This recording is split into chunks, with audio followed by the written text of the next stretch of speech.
Hey, hey, hey, welcome to Conversations with Robbin. Conversations that empower, inspire, and enlighten. Every week, we have different guests on our show where we understand how did they become the person that they are today. So sit back, relax as we deep dive and enjoy the ride.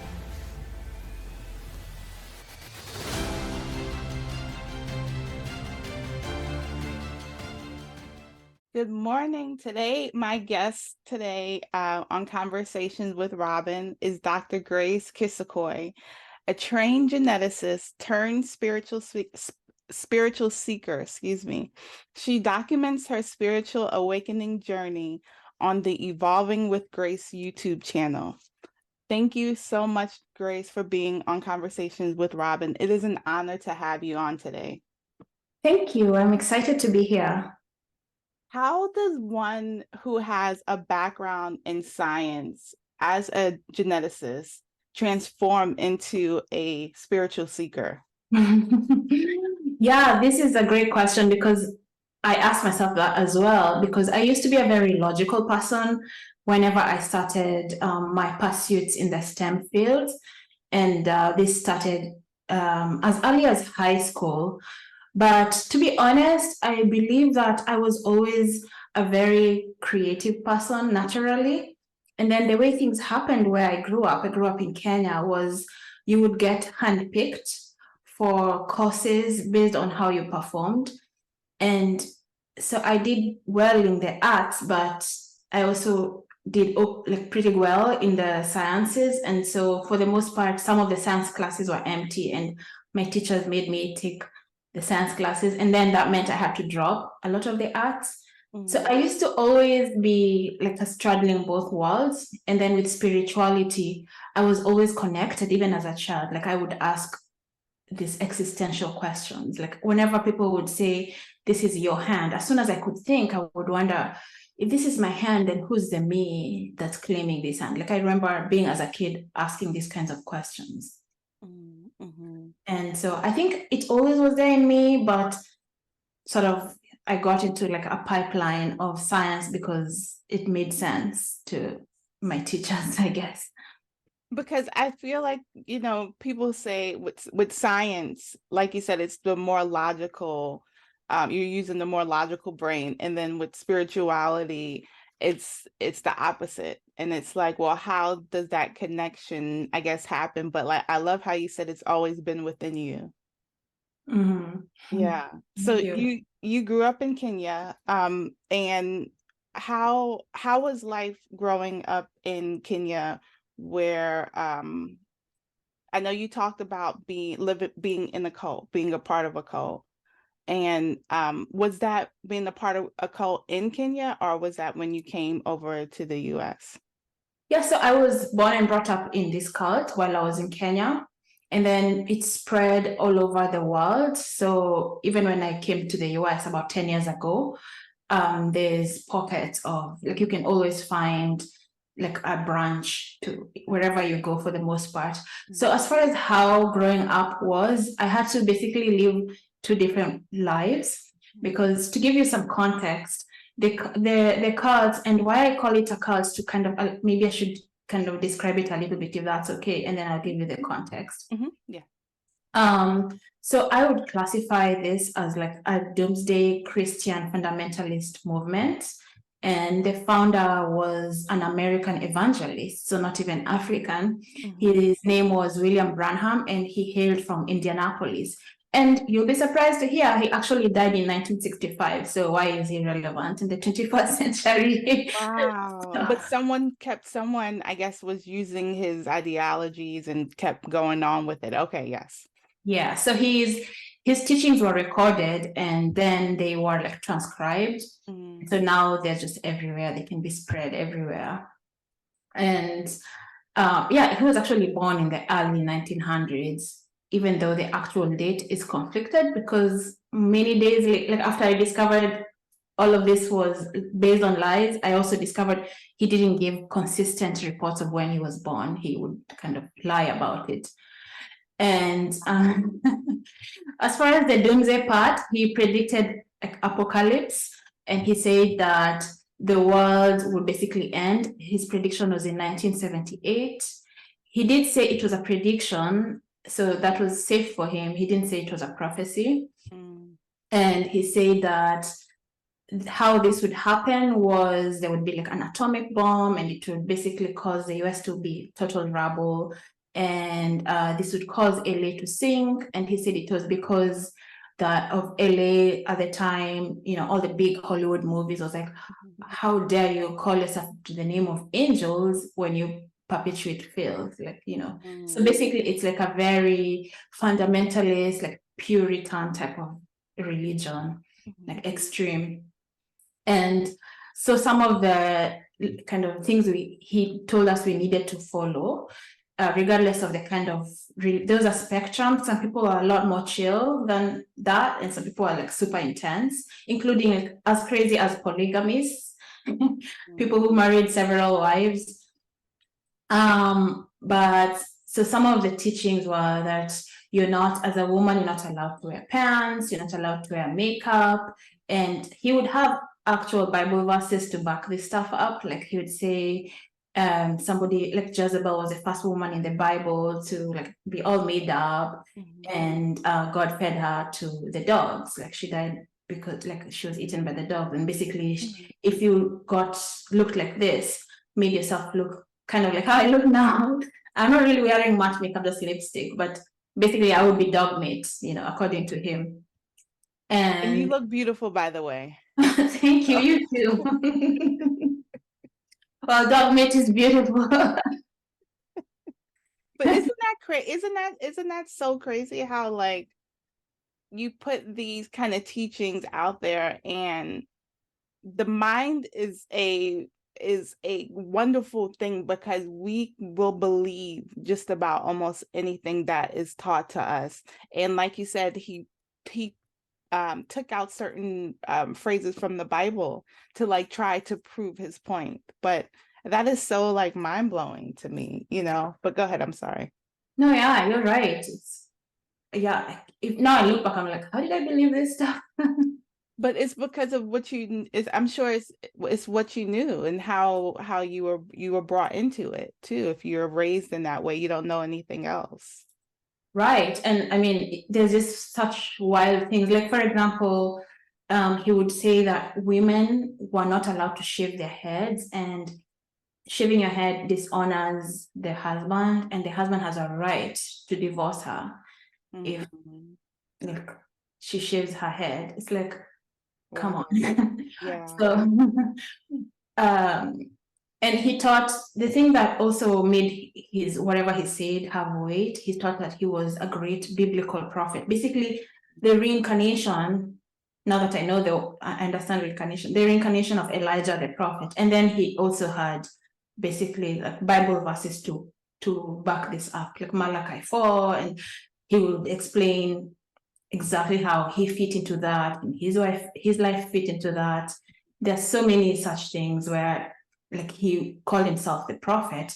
And even other Christians, the reason why to me it's a cult is because of these extremities, and also the only way anybody could go to heaven was by accepting him. And in fact, his apocalyptic prediction was that it's because also linked to the US having rejected him as being a prophet. Like, I think he was accepted as a preacher, but people were like, okay, not really that you were Elijah the prophet, like in modern day. So he would say that they were gonna go to hell for that. Basically, he would call them atomic bomb fodder for his apocalyptic thing. So yeah, so this is kind of the backdrop of his teachings, like baseline teachings. There are so many more teachings, and there are some that are actually not awful, but for the most part, this was the kind of thing that I think there was a fear-based container to keep you obedient. So he would even sternly frown upon intellectual pursuits, including theology and science. And so that is sort of super weird, because I did end up pursuing like a doctorate in genetics. But what worked out for me for that, like growing up, is my parents were educators and they actually discovered these cults while they were in college. So thankfully for that, like they still valued education despite these teachings. So as you can imagine, that teaching like this would impact your daily life growing up. And they were recorded in his original voice, so you could still hear him. And he himself would be like, do exactly what I say, like say what the tape says. Like he always said that. And if you ever had a question, like you're like, oh my gosh, that does not check out, does not make sense, he'd say, so especially if you went to school, then that would be held against you. It's like, you cannot, you know, that like there's a Bible saying about like, it's really hard for a rich person to enter the kingdom of God, like a needle, like coming through a needle, and be like, well, your intellectual abilities have made it impossible for you, or almost that impossible for you to have access to God's kingdom, because you've replaced your faith with intellect. So then that would be like, oh, okay, I can't even use my brain, and that means I can't have faith. So that would kind of cripple your ability to really check him, you know? Yes. And so growing up, I think we all have, regardless of the environment, we all have like a natural connection to spirituality. And I used to have vivid dreams. Like I even recall like being like 8 years old, I had this lucid dream where I was at the crucifixion of Jesus, and it felt so real. Like I felt like one of his followers, and I was even male. And in this setup, someone pointed me out, like, oh, this one is one of them. Like, and I freaked out because I knew, like, when I was sitting there, I was like, oh my gosh, if anybody like hurts Jesus, I'm gonna stand up for him. And then as soon as somebody actually like said something, I ran off and hid. Like I still haven't forgotten this dream. It's like as if it happened today, and I was 8 at the time. And I ran and like, lost the pursuers. And when I was finally able to like collect myself, I was like dismayed. I actually abandoned Jesus. And in that moment when I was like really kicking myself about it, in the dream, I saw this big golden cross, and I felt so much love. And I was like, how am I being loved when I've been so awful? And this really stuck with me. And I was like, I have to tell an adult in the cult. And when I did tell the adults, they're like, you're starting to receive dreams that are in line. The way they say this was different to how I had understood it. They say that you're getting to an age where you're going to be understanding that evil and wrong, like good and good and evil, you're going to be able to distinguish between those two. And this is why you're getting this dream. It means that, you know, when you're a baby, you know, there's a teaching that you come to the world speaking lies. You're still a sinner, but you're not actively sinning by your choice. But then you get to a certain age where you can tell the difference, and then God now you're not a candidate to go to hell because you can choose to do the wrong thing. So that was what they were telling me. Now you're coming up to that age where you could really be a candidate for hell. And I was like, and how old? You said you were 8 years old? Yeah. Okay. Yeah. I was like, I don't know, like that didn't really feel like what I felt in the dream. Like it just didn't seem right. But I was like, what do I know? I'm a kid, they're an adult. And then they went further to explain that when I was a baby, I had been in a wreck, I don't know how earlier on in the US where people started putting babies in car seats, but when I was really young, I wasn't in a car seat, and there was like a head-on collision. And during the head-on collision, I was thrown out of the car as a baby, as an infant, onto oncoming traffic. And it was this happened to you? Yeah, this happened to me. So this person was telling me that if I had died in that setup, I would have gone straight to heaven because I was a baby. And even though babies come to earth being sinful, they're not like actively sinning out of their will. They don't know that they're sinning. So juxtaposing that to when I finally like become able to tell evil from wrong. Like when you're a baby, if you die, you'll go to heaven, even if you're still a sinner, versus when you sin willfully. So that was like the context they were telling me. Mm-hmm. Even though it didn't check out, it instilled like a fear of hell. All of a sudden, I was like, what? Like I could burn forever, you know? Yes, that's scary. But Yeah, and that was a part of the teachings. yeah, and on top of that, I was like, it also didn't make sense. Like if God had a chance, like I have 100% chance of going to heaven at that time. Like the wreck already happened, and people are surprised that I survived in that setup getting thrown on the road as a baby in that setup onto oncoming traffic, and they were like, so what is God thinking? Like as an 8-year-old, I was wondering what was God thinking, then preserving me up to now, and then making me a candidate for hell. Like why? Right. WTF? So, so Right. I started being confused by all this. And growing up, but I was able to kind of keep a life separate, because when I go to school, you're still one of the kids. Like you don't have to deal with all that, like too much intensity like that.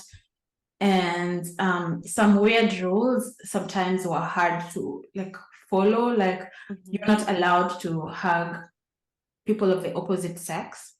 But as you know, if you're in school with certain people all day, there may be like your love partner, and you like, especially in Kenya, people are like very touchy-feely. So it's like I wasn't gonna give every little boy a speech like don't hug me because it's blah blah blah. So sometimes I would just be like living two different lives. Yes. And then they would come to my house, maybe if we were like tutoring or reviewing for exams, and they'd see like Branham, a white guy, like next to all of our pictures, like all of us Africans. And they're like, why do you have a random white guy in the picture? So it's kind of chaotic. So did you like, is that when they would come to your house and they would see that picture, would you tell them like, oh, well, this is like, we follow this person, like, would you feel obligated to explain, or you kind of just like, this didn't even bother kind of thing? So the thing is, for me, because I knew, I didn't explain. I kind of dodged the question because I knew how weird it would be, and I didn't want to like not fit in. Because another story is I already was being made fun of because I was from this tribe. My dad was from a tribe that people already make fun of. I mean, I wasn't mad about it because even when they make fun of me, I would laugh. Like the tribe is Maasai, and I don't know if you've ever heard of them. They maintain their traditional garb. They still herd cows in the middle of the city, like hundreds of cows.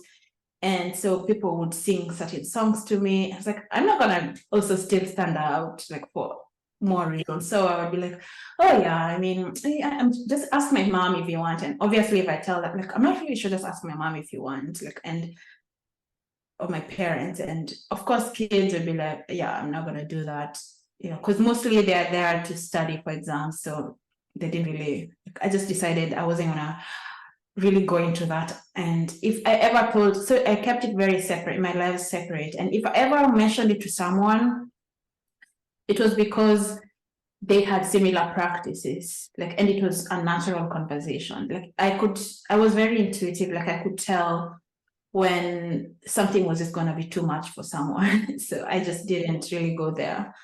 I've always been like a very intuitive person in that way. You can feel people's energy. Yeah, you can tell when this is okay to say, and like, yeah, and this person isn't ready for all of that. Right. It's like you got to kind of ease in a little bit. So was that when, at what age did you come to the US? I came to the US when like 10 years ago. So that was Oh, okay. after after undergrad and masters. So Okay. I came to the US in 2012. So Okay. this was after I already grown up. Yeah. Okay. Okay. So this was when you were still in Kenya? Yeah, so all of this was when I was still in Kenya, when Okay. I was like a kid in school, in primary school, and then thankfully high school was a girls only school and we wore uniforms. So I didn't necessarily stand out in that way because it was a boarding school. So everybody was pretty much the same in a boarding school, but college was harder. Even then, though, what helped was that in Kenya, wearing the long dresses would have made me stand out, but thankfully I had access to tailored clothes. So it's just normal in Kenya to go to a tailor and like design your own outfit, and it's not too expensive. So people would just think I like constantly being dressed up. It's like, you're coming to the lab, you're gonna get messy, but she's in like a whole designed outfit. So like, she's weird, but it's okay, like we'll deal with it. So yeah, that's kind of what I got away with. Okay. Well, what was your moment that when you kind of realized that you were growing up in these teachings in this cult, I guess, would you say? Yeah, for me that happened closer to, so when I came here to the US and then I went to grad school, and it was juxtaposed because with dating, when I was still in the cult, as you can imagine, a lot of the laws or the rules were very oppressive to women. And just for me, I thought it was me, like something was wrong with me and I couldn't be that subservient. So I had a hard time dating guys in that setup. And I had decided I'd be okay just being by myself. And then when I came to the US, I clicked with someone who wasn't in the cult, wasn't even Christian, was mostly agnostic. Like he is aware of a lot of different religions, but being very scientific, he's like, there's no evidence for or against. So like nobody really knows. So it's like that's sort of where he comes from. But he's open to like the discussions and the ideas and just the general positive principles of being a decent human. And so people are like, they realized they were serious. And in Kenya, you do this like a dowry, like a blessing ceremony when you go ask for the hand in marriage. So we did go to Kenya, we did that.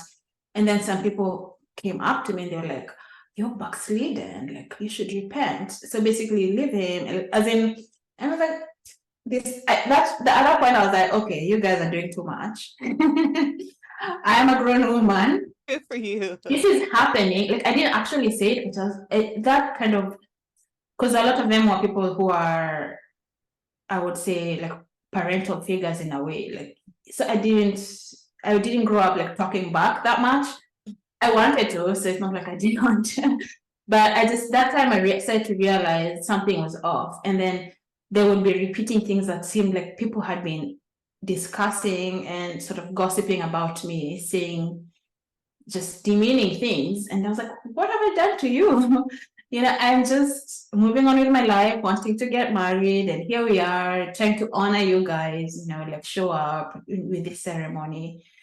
And apparently I have backslid. So I understood where they're coming from, but I was surprised that I thought that we had a strong enough of a personal relationship that they could respect my choices, at least respect that. But I started to realize something was wrong, but at the time I still thought that I was too headstrong or too non-subservient. Like maybe it's me, but I am who I am. So it was fine. Like I thought, and like, because they would tell me that I needed to repent. I was like, I don't feel sorry. So maybe something's wrong with me. Like I'm not a repentant Christian or whatever. So it's like, but that's who I am. Like I owned it. Like I don't feel sorry. I'm not going to repent. So, I don't know if you understand the whole lingo of repenting, what all of that is, backsliding. I know that's like, I know you said backsliding. yeah. I don't, what does that mean? That term mean? So backsliding means, according to this cult, is if you have been following Branham's rules and Branham's teachings, and then you stop you do something that means you aren't following, like you aren't, for one of the rules was you must marry only people who are within these cults. You can't marry outside the cults. Okay. And you can't marry somebody of a different race. So basically I had backslid because that's what I was doing. And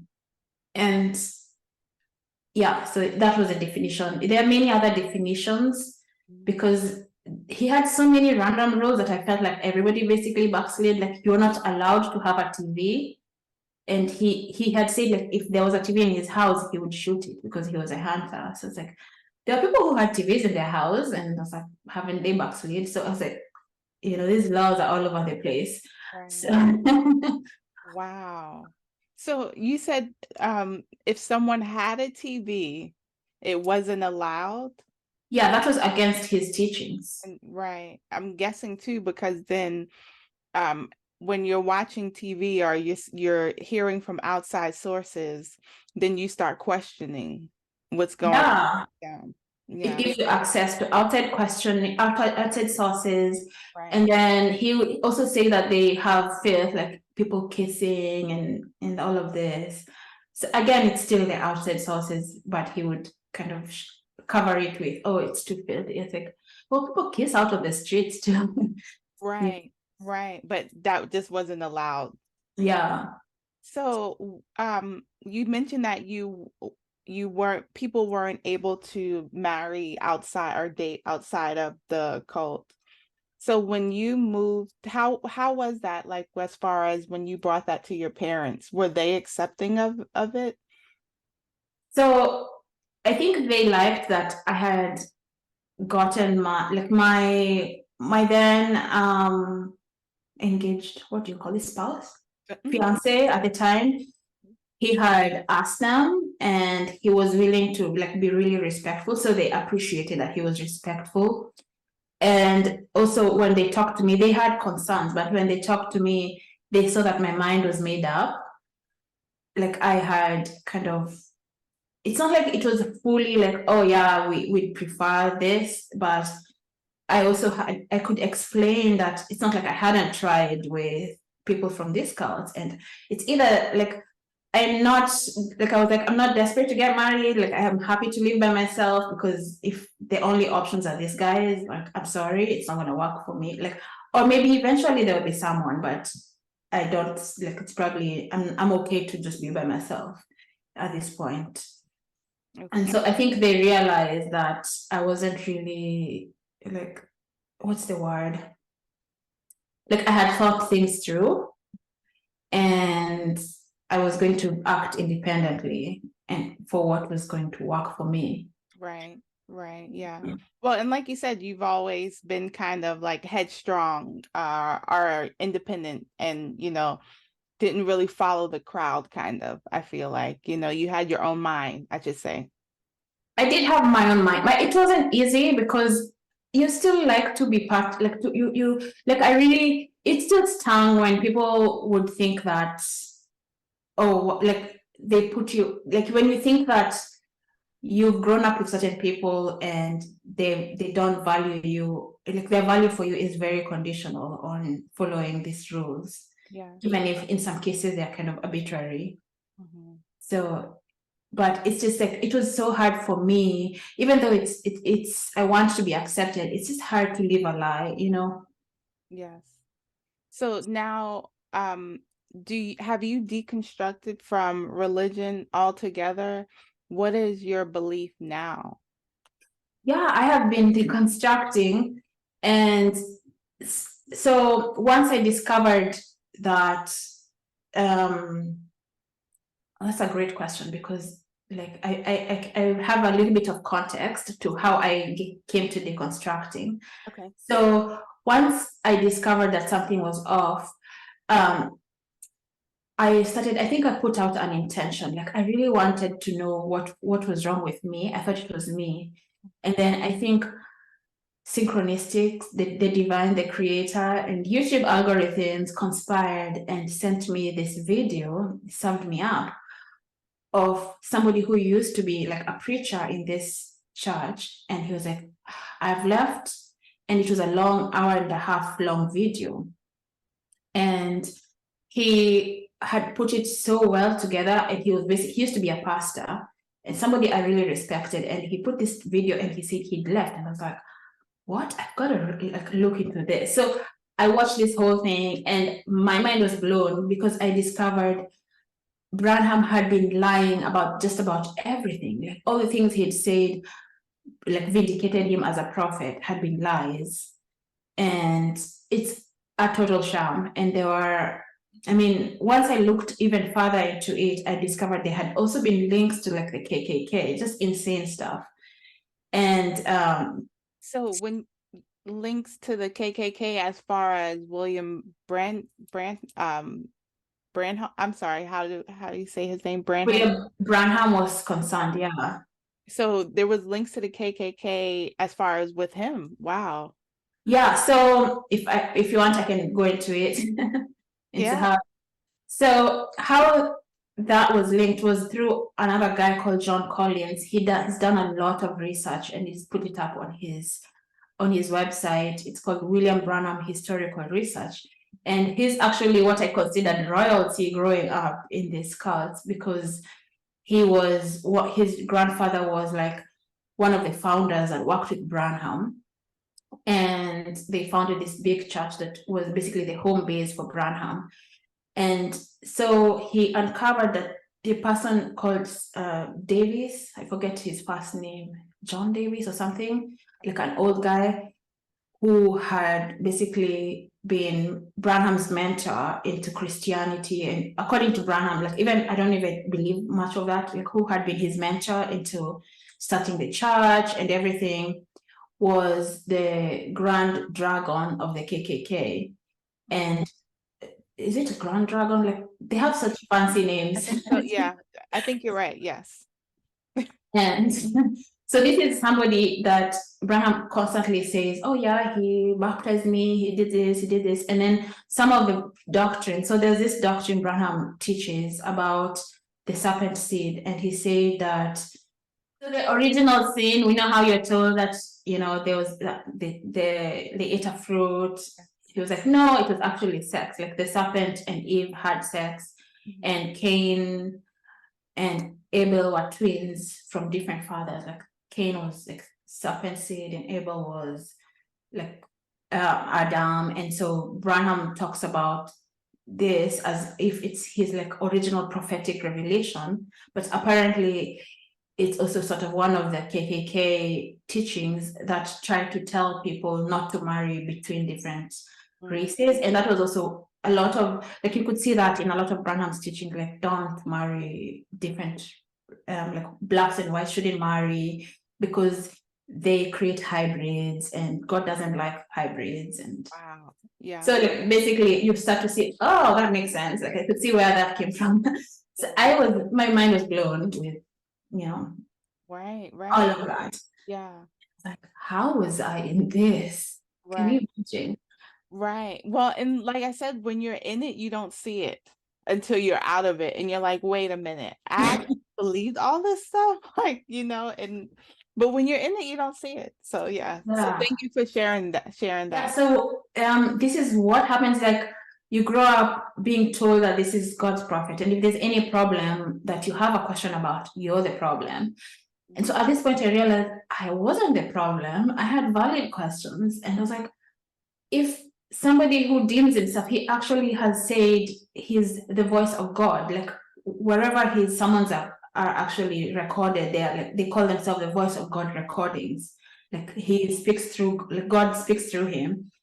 I was like, if he could be lying so blatantly and boldly, I can't trust anybody to tell me about my soul. Like anything could be true. So everything was on the chopping block, like the Bible. I didn't believe anyone, I didn't believe anything. And this is where I started my deconstruction. And I had to deconstruct all of Christianity bit by bit.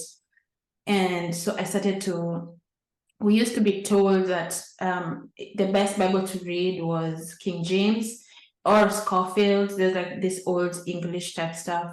And I decided to buy like modern English and just read the Bible and figure it out for myself.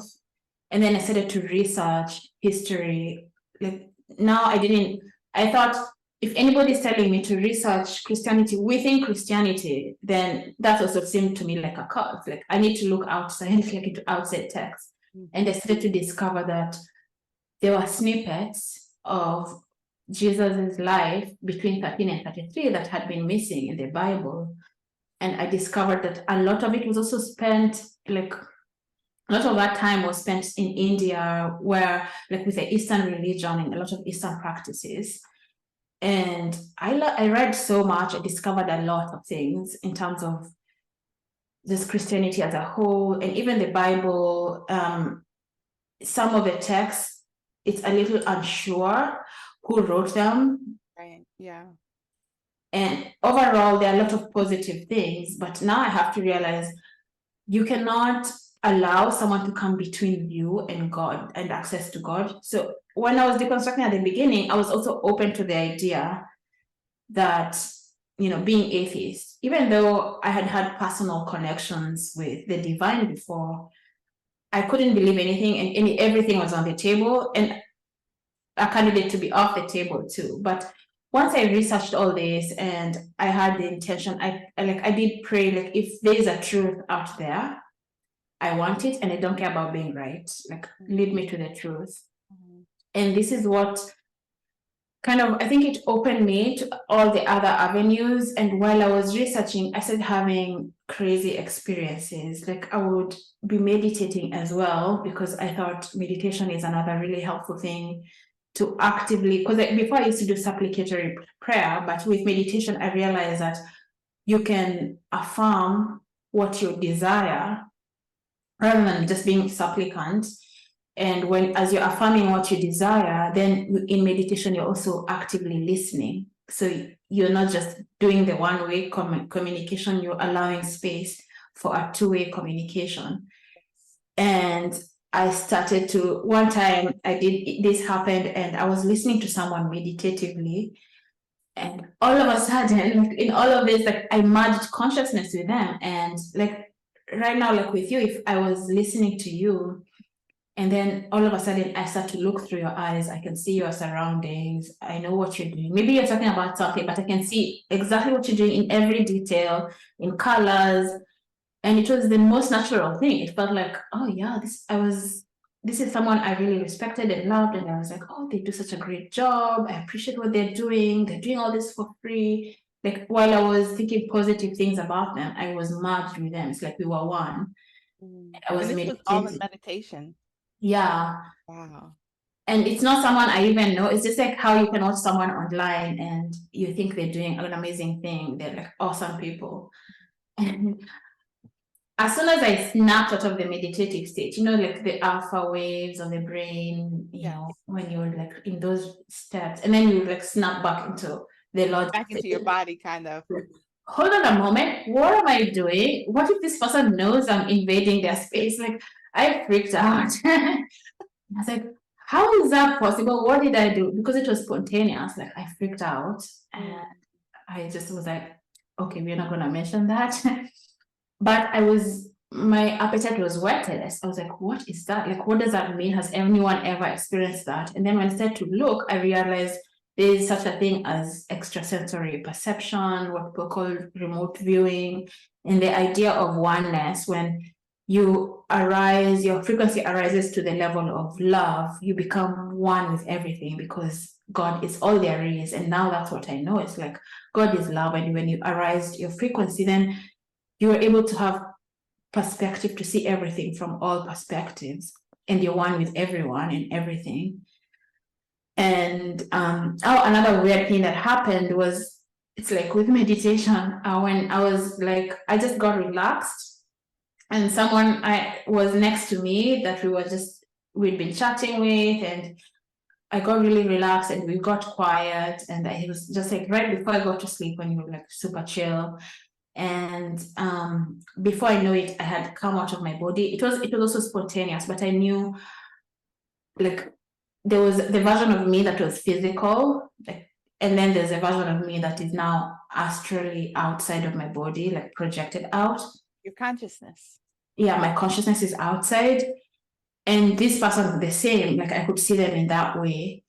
and I had my hands like on them, like as a person, and my hands were hot. Like I could see through them like a 3D holograph. I could see like all of their organs, everything, and like it was like a blue hologram thing, but then their organs were a different density. Like I could see everything, and it was just normal. I was like, oh, like scanning them, and my hands were so hot, and this person freaked out. Like I wasn't touching them in the physical. This was happening like astrally. Right. And they freaked out and ran off and never mentioned it again. Like I think they felt the heat because my hands, even physically, when they freaked out, I freaked out too. Like my hands were still hot. Like I don't know what was happening. That one I haven't figured out. Like it's crazy. And I was like, whatever you're doing, like whoever you are, I know you're showing me, like I had said, I'm open to anything, like I need the truth. So I'm being shown what's possible for consciousness. Yeah. I know you're showing me that, but maybe don't show it to people who are not ready. Like I don't think this person is ready. I'm ready for everything. I don't think this person is ready. So okay, Grace, I have one question. Mhm. Going back to the second story that you just shared that you experienced, were you like you and that other person just sitting there and you guys were having like a conversation and then you got quiet, and then Yeah. once you got both of you guys got quiet, you kind of just felt your body come out and have an out of body experience with the person that you were with as well, and they were having an out of body experience as well, it sounds like. So they didn't tell me their experience. It's just from my perspective. Yes, I came out and then I saw them also outside of their body. Mm. And so it's from my perspective. They didn't talk about it after that. Yeah. Yeah.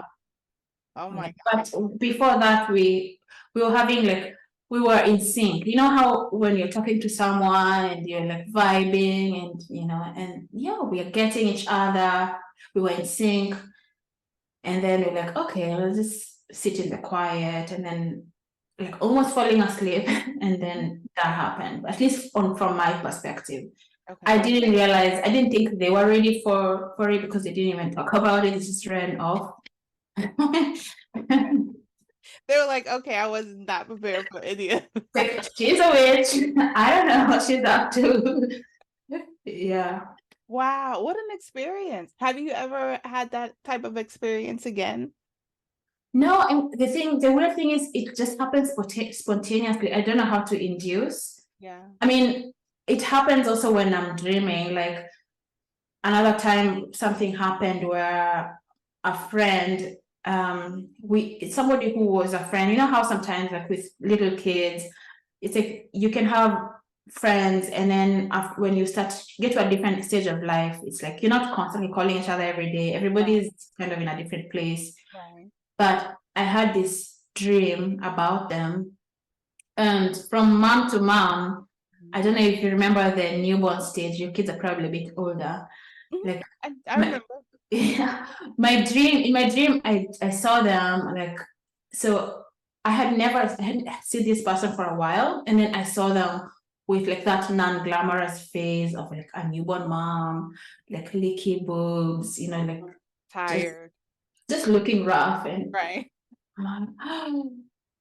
with a baby, like I could hear baby crying, and I was like, should I check on this person? So I checked on them. I was like, do you have news? Like, do you happen to have, like, I was excited because I had no idea. I hadn't checked on them for a while. And they're like, oh yeah, like I'm pregnant and I'm doing this and that. And they were like, how did you know?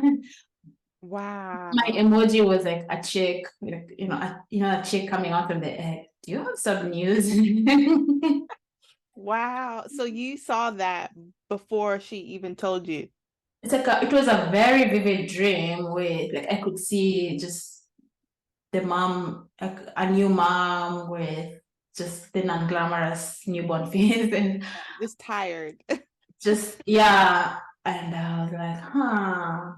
But I don't think she was telling people yet, like publicly, and Mhm. she hadn't yet had the baby. Okay. So I've had vivid dreams like that, like very lucid dreams. Like there was a time when I also had a lucid dream. I think this was a visitation from a friend who had passed, but I hadn't known. Again, it's like when you move away from such lots of different, like really lots of thousands of miles from people, sometimes you don't keep touch with everyone. And they was a really good friend, and they were a really good friend, and they showed up in my dream, and I was like, like I knew we talked like we used to, and I knew she had passed, like from the context of everything. And But you did, so, but no one actually told you that she had passed. yeah, I hadn't been aware like prior, like I hadn't even met her before. We had fallen out of touch. So that was interesting, like just because even when when the last time we'd spoken, we weren't like on 100% of the best terms. So, but whenever we chatted, it seemed like there was so much understanding and so much like perspective, so that I realized we are operating on a different plane now. So yeah, like I do have experiences of like as I'm falling asleep, of I guess astral projections and so many things like that. But right now, what I'm taking that to mean, so I start to research because before I don't even have the language for it, and then I start to research, and I'm just following it and deciding to like develop my ability. I think I'm somehow being encouraged to do more with my consciousness. So be more be one with my higher self, be one with my soul, because so if you're operating from your soul, you have so much access to beyond the visible spectrum. So we've created a lot of gadgets. So it's like, I don't know if this has ever happened to you. Maybe you're thinking of someone, you go to call them, like, I was just thinking of you. All the Technically, time. your consciousness has already, like, you've already contacted them consciously, like through your soul, and they know that. So I think when you develop your psychic senses, you're developing the senses of your soul to be intuitive, to be empathetic but empowered, have good boundaries, and use your intuition positively, so that you have clarity. You're not constantly running around like you have your head cut off asking this person's opinion and this person's opinion, because you're connected to yourself. So I think that's what I'm being guided to do, and I'm sharing like my experiences now. I'm being guided to do deep healing. So I have a series on my YouTube channel. I'm doing it live. I also started like a Facebook group, so that some of this thing. Please say the Facebook group as well. Oh yeah, it's called Healing with the Angels. So I'm like I live stream on this group. It's brand new, because I think that sometimes when people are having these experiences, and from the background that I've had, it's probably not the safest place to just be out there on social media with like your previous connections saying all these things. Like you probably want a safe container first to sort of hash things out with like-minded people. And so I'm doing all of this, like addressing prior things that I think had been like unconsciously happening to me, and had happened to, like, when you get into a situation where you're surviving and then you create unconscious patterns. So I'm being shown to heal all of that. Yes. And face it. Yes. And then apply the lessons there from an empowered place. And that's kind of what I'm doing with currently my field of both developing my soul senses and making sure that I've healed both physically, my mind, my spirit, from things that have gotten me to this space. That's what and that's funny that you mentioned that, because that was my next question. Like, what does reconstructing your spiritual life look like for you? And you just said it, so that's beautiful. Oh, thank you. Oh, that's great. Yeah, that basically is it. Yeah.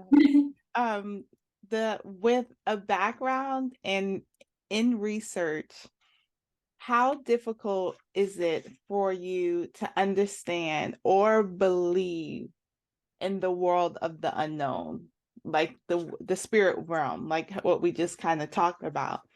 Was it hard accepting Yeah, these?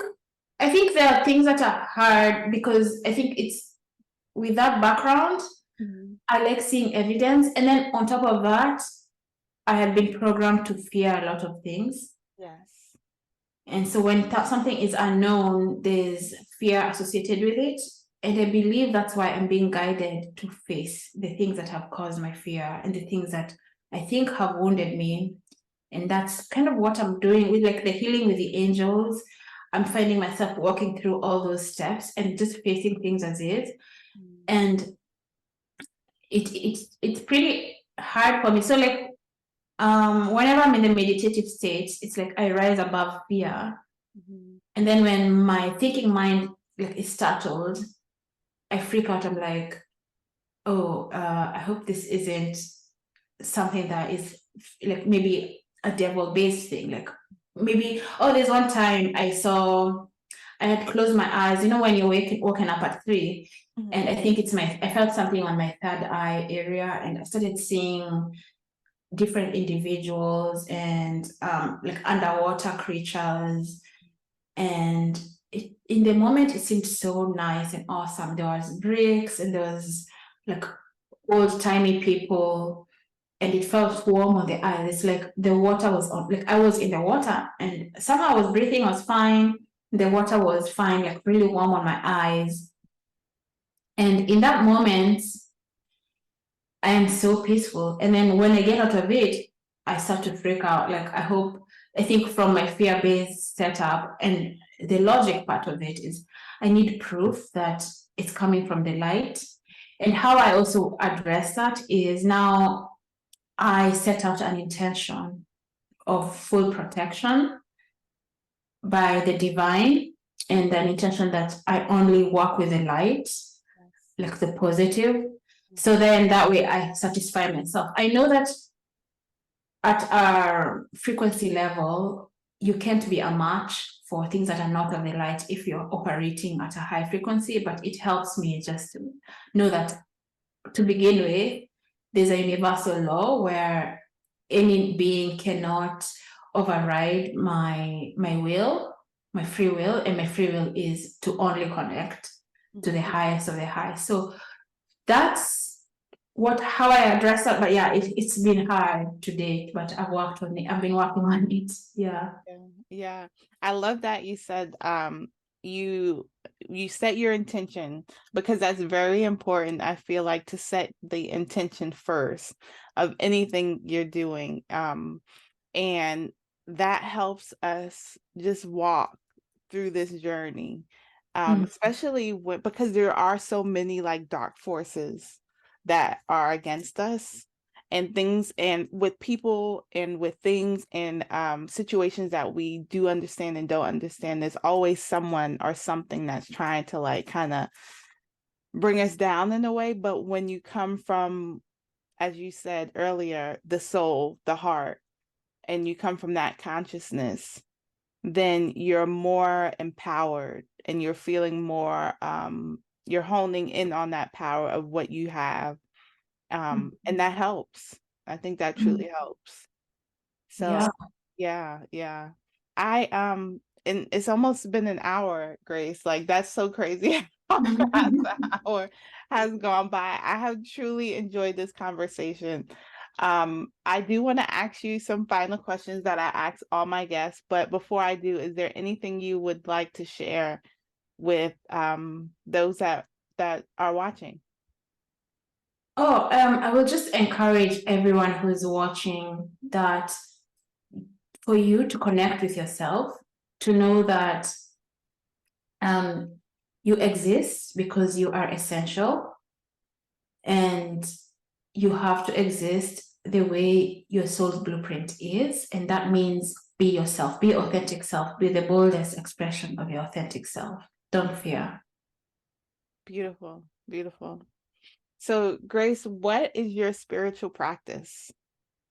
My spiritual practice now has morphed into different forms of meditation. So I really enjoy different forms of meditation.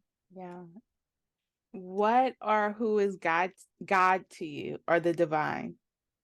Yeah, the divine God, He's all there is. He's love, like irrevocable love.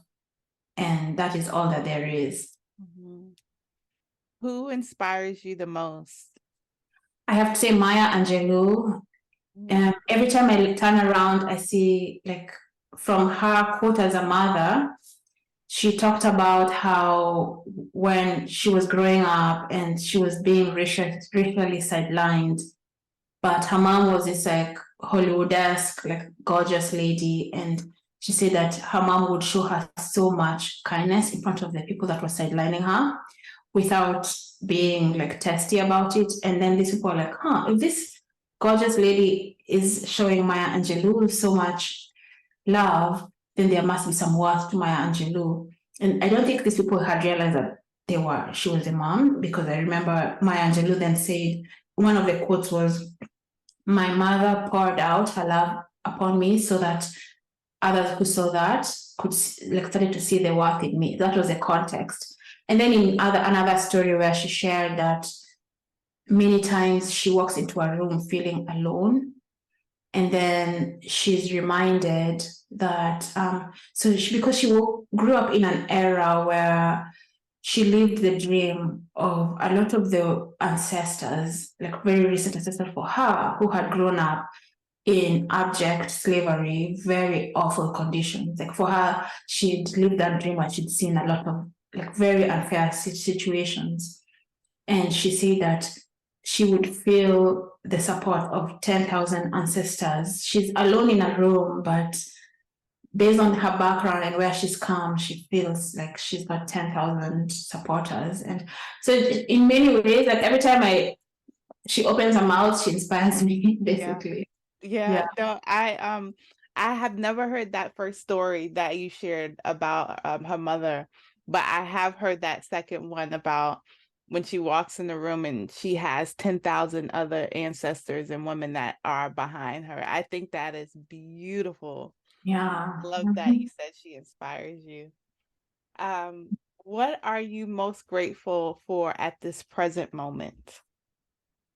Oh, yeah. I am grateful mostly for just freedom of mind, like from being in a state where I was in a cult, fearful, thinking that I was the problem, I wasn't worthy of God's love, to being free to pursue the truth without without being bound to an outcome. I just want to know the truth. So I love that. I'm very grateful for that. Yeah. Oh, which reminds me, sorry, can I add? Of course. I'm also inspired by Hans Christian Andersen. He said this quote that I love. It says, "Just living is not enough. One must have sunshine, freedom, and a little flower." And I think when your life is so blissfully full of like beautiful animation that graces your life like this, you're not just living, you're not just existing, and you like that butterfly, you have sunshine, freedom, and a little flower. It's beautiful. I love that. Yeah, I love that. Thank you for sharing that. You're living with purpose. I love that. Ah. And what has life taught you? Life has taught me to this point that it's safe to be myself, and life does not create waste. So from my scientific background, I studied a lot of biochemistry, like how you create energy, like ATP. And from that, I took that cells are very conservative. They don't create any waste, anything useless, and they adapt energetically to the most economical cycle, unless it's in a disease state. And I see us as cells in the body of God. And if you exist, just know that the body of God does not create anything that would not be like isn't serving a purpose, like has no point to it. Beautiful, beautiful. Such a beautiful conversation, Grace. How can people find you? Oh, thank you. I really enjoyed talking. You enjoy Oh, thank you. I really enjoyed talking. You draw it out of me, so Oh, coming from you. thank you. um, I mostly hung out at Evolving with Grace on YouTube, and now I have this series called Healing with the Angels. And so I decided that because I've got two little kids, I'm going to just do it live, showing up with content that gives from the heart and live stream this series. So I hope to see people there if they're interested. Yes, and I'll put your information in the show notes as well. So Oh, thank you so much for coming on, Grace. thank you so much. Yes, I've enjoyed talking to you today. Yeah, you've been a delight too. Thank you. Thank you. Thank you for listening to another episode of Conversations with Robbin. If you've enjoyed this episode, please do not forget to subscribe and like.